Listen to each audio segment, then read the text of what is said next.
Hmm.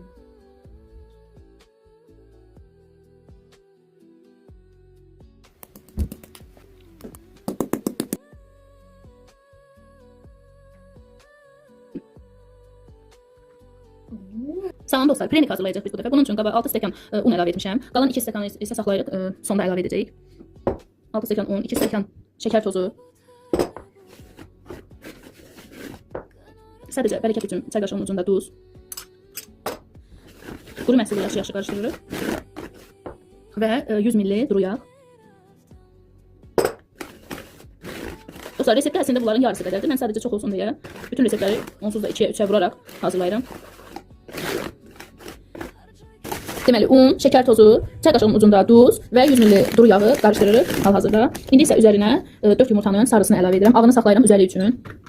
Və dostlar, reseptdə 250 ml qaynar süd idi. Mən isə onu 500 ml ilə əvəzləmişəm. Yəni reseptdə 2-yə vuraraq edirəm.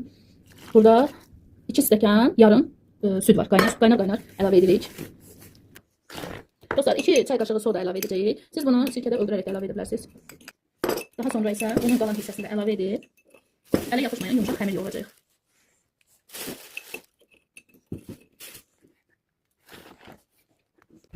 Dostlar, bu halda ələ yapışmayan xəmir alınır.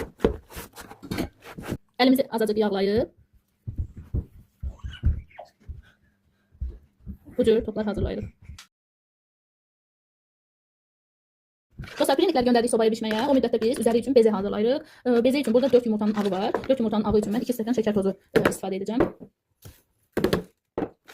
Və yaxşı çalırıq. Bezenin yarısını götürdük. Ona kakao əlavə edəcəyik ki, həm kakaolu preniklər alınsın, həm də ağ.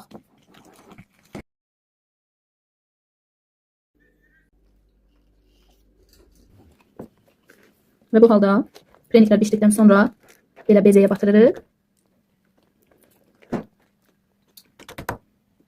Və qoyuruq belə.